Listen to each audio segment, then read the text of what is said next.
কি হয়েছে? হ্যাঁ, বিএনপির নেতা নেই বা জামাতের নেতা নেই, আপনি এখানে আসেন, আপনি এখানে আসেন, কে কথা বলছে? আমার সাথে কথা বলতে হবে। আসসালামু আলাইকুম বন্ধুরা, আজকের ভিডিওটা একটু সিরিয়াস, একটু প্রতিবাদ। ঘটনা হলো মুস্তাকুন নবী কাসিমি সাহেব হুজুরের বয়ানের মধ্যখানে এক বিএনপির নেতা বাধা দিয়েছে। তো হুজুর তাকে কি বলেন, কোনো ভিডিওটা শেষ বদনামি চলবে পর্যন্ত না। দেখুন।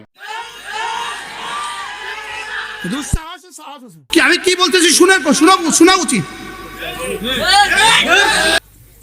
দুঃসাহস কত,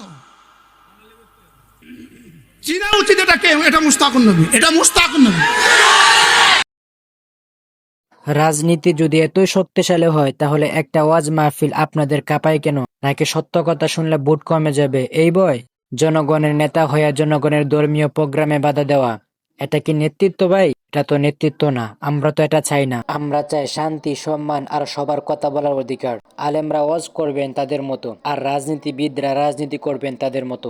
এই বেসিক জিনিসটা বুঝতে আপনাদের এত কষ্ট হয় কেন? ভিডিওটা বেশি বেশি শেয়ার করে দিন এবং সবাইকে দেখার সুযোগ করে দিন।